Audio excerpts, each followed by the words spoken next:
Thanks for coming this week. It's good to see you. How's everybody doing? Pretty good. How are you? Well, guys, so it's been a few weeks, so we've all been together now, so I kind of wanted to get an understanding as to where we are. So, just real quick, real informally, I want to take a survey as to how you feel like you're doing. I know that y'all all have different circumstances and y'all all had to face different crises in your life that we're managing. So I want to know on a scale of 1 to 10, with 1 being that you have absolutely no hope in the world and you feel hopeless and you feel like you're better off not existing, and 10 being you found purpose, you're doing excellent, and you feel like you can make a difference in the world, where are you in your stage of recovery right now? Victoria, would you like to share first?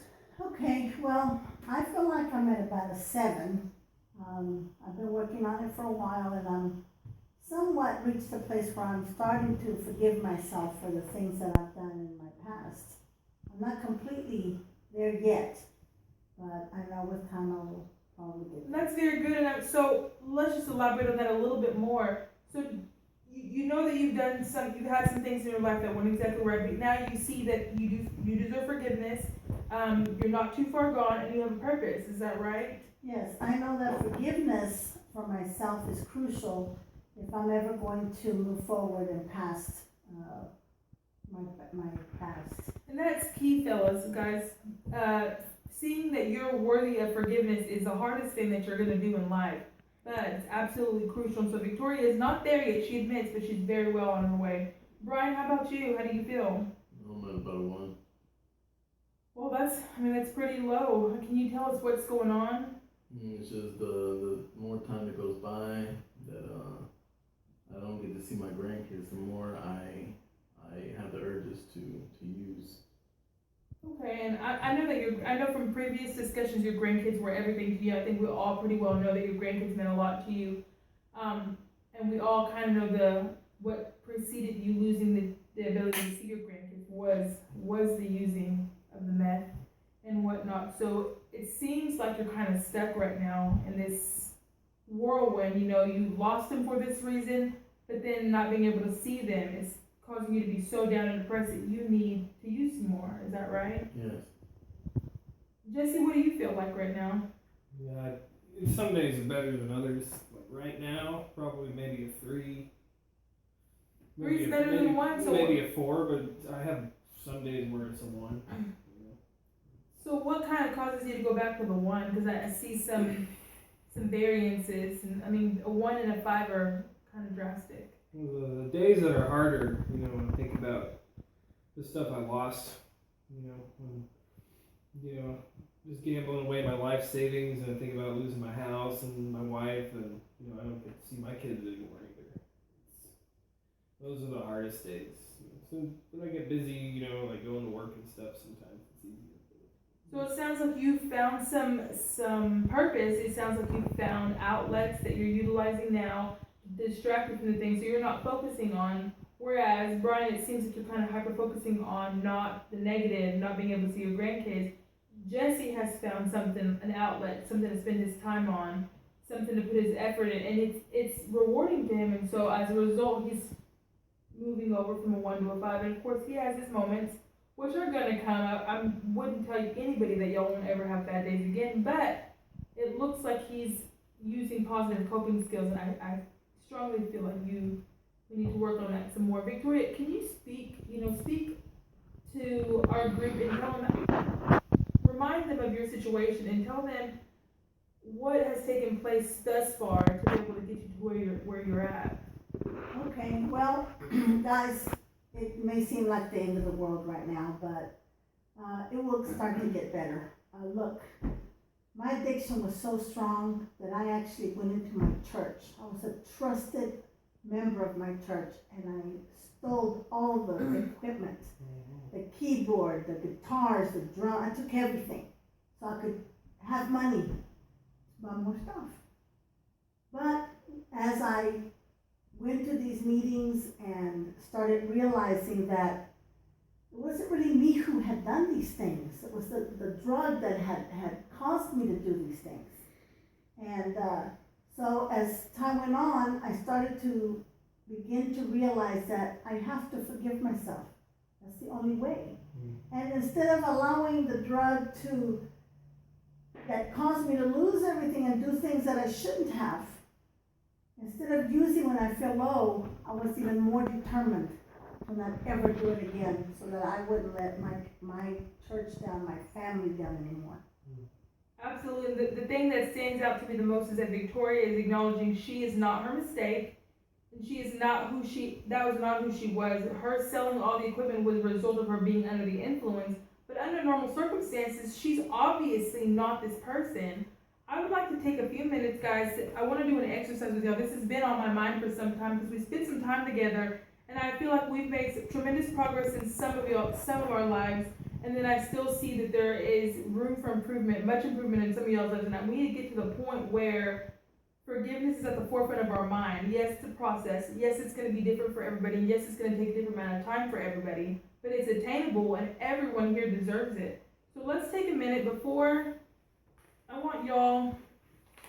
I'm going to give everybody a piece of paper, and I want you to write down 3 things that you feel about yourself.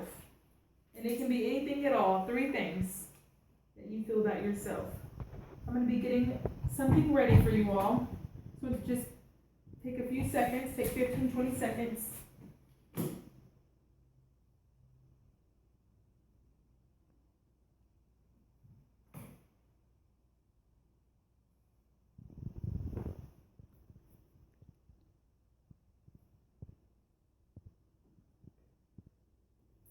And there's no right or wrong answer. I'm not looking for y'all to lean one way. Just the 3 things that pop up in your mind when you think of yourself, I want you to jot down.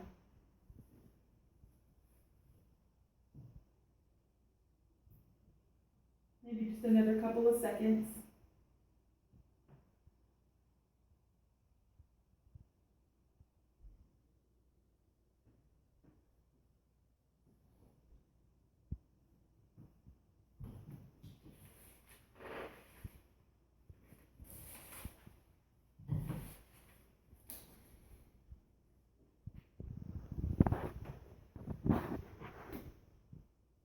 Okay. Okay, now I want you to fold your paper in half, just like this. We're going to do the hot dog fold.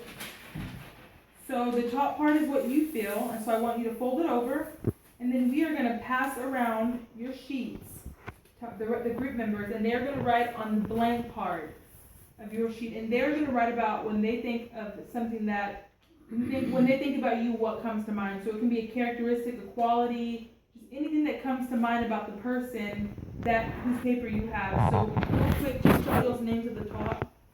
At this top right here, put your name down. And let's take a little bit of time. Let's really think from our hearts. Let's use this time to talk about. So while this.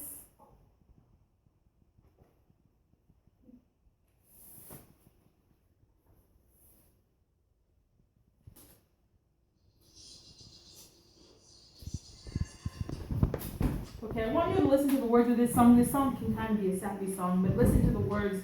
The singer is saying just the way you are. So while you're writing about the person's paper that you have, I want you to listen to the words and have fun with this, guys. Let's be creative. So pastors around Victoria to Jesse, and we'll go this way. We're going to go in order.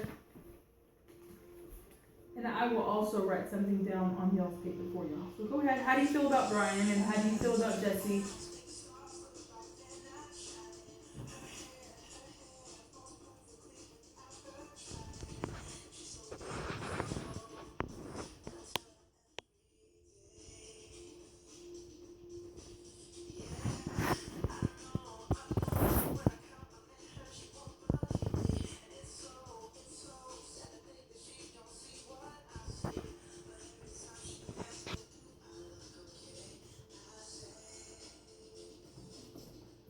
Okay, let's get ready to switch.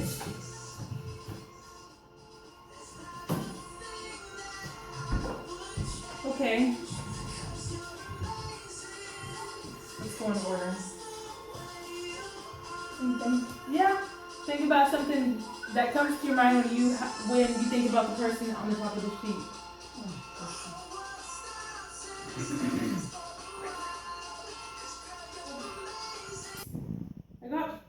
One results back. It looks like 3 things that Brian feels describe him are sadness, angry, and suicidal. Looks like Jesse describes himself as loser, sometimes hates himself, and sometimes feels like he's a waste of time. Victoria says she's starting to have hope for the future. She's having hope for rebuilding and redoing her burned bridges, and she is, what does it say, Victoria? Strengthening her relationships in God and completely forgiving herself. So that's how y'all felt about yourselves. Let's see how people feel about Jesse. Very easy to get along with, joyful at times.